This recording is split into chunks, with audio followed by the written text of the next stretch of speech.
আসসালামু আলাইকুম রহমতুল্লাহ।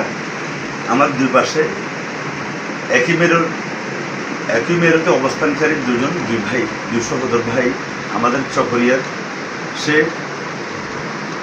প্রবীণ মুরব্বী প্রয়াত আলহাজ মকসুদ আহমদ চৌধুরীর ওরসজাতের দুই সন্তান দুলাল মিয়া এবং নাজমুল মিয়া, যাকে অনেকে আপনারা নজরুল মিয়া হিসেবেও বলতে শুনেছি আমরা। যাক, উনি অ্যাডভোকেট ফরিদুল ইসলাম চৌধুরী নাজমুল, আর উনি হচ্ছেন ফরিদুল ইসলাম চৌধুরী দুলাল।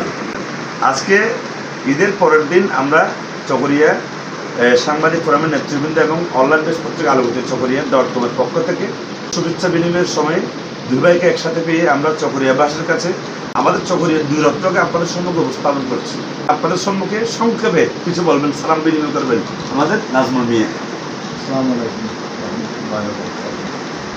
হাবিবুল্লাহ আমাদের বাসায় আসার জন্য আমি খুশি হয়েছি এবং দর্শক পাঠকদেরকে ধন্যবাদ জানাচ্ছি।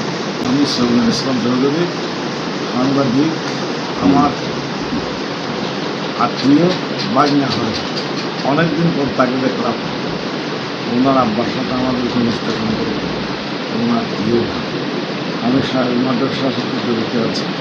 আমি আজীবন সদস্য, ওখানে মাদ্রাসার প্রতিষ্ঠাতা সদস্য, এবং আমি চাই আজীবন মাদ্রাসার সাথে জড়িত থাকতে। বাকি হায়ার যত আছে মাদ্রাসাকে চকরিয়ার সর্বস্তরের জনগণ এবং সাংবাদিকদেরকে নিজস্ব উৎসাহ জানাচ্ছি এবং আমার জন্য সবাই দোয়া করবেন। আমি আল্লাহর কাছে আপনাদের সবার শান্তি সমৃদ্ধি কামনা করছি। আসসালামু আলাইকুম। সম্মানিত দর্শক মণ্ডলী, এখানে উল্লেখযোগ্য একটা বিষয় হচ্ছে আমাদের চকরিয়ার যে একটি মাত্র কামিল মাদ্রাসা সাহারবিল আনোয়ারুল উলুম কামিল মাদ্রাসা, অর্থাৎ MA সমমান পর্যায়ের এই বর্তমান প্রেক্ষাপটে যে মাদ্রাসা আপনারা সাদের যে অবস্থা আপনারা দেখতে পাচ্ছেন, চকরিয়া উপজেলার সাহারবিল ইউনিয়নের আদলে মাতাবরী নদীর একেবারে পশ্চিম পারে। এটি হচ্ছে আমাদের এই যে যার কথা আপনাদেরকে ইতিমধ্যে বললাম, প্রয়াত আলহাজ মকসুদ আহমদ চৌধুরী, তার হাতে গড়া এই প্রতিষ্ঠান। তিনি তার জীবদ্দশা সারা জীবন এই মাদ্রাসার খেদমত করে গেছেন।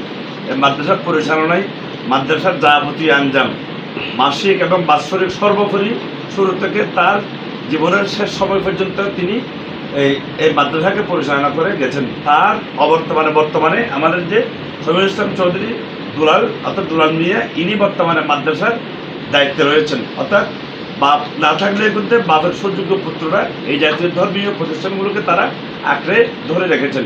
আমরা ইতিমধ্যে জানতে পেরেছি ইনশাআল্লাহ খুব শীঘ্র হয়তো পার্বত্য বান্দরবান জেলার আলীকদমে একটি কোরআনী হেফজখানা প্রতিষ্ঠার পরিকল্পনা তারা ভাইদের মধ্যে ইতিমধ্যে তারা প্রত্যেকে ঐক্যমতে পৌঁছেছেন। খুব শীঘ্র হয়তো এই প্রতিষ্ঠানটিও আনুষ্ঠানিকভাবে যাত্রা শুরু করবে।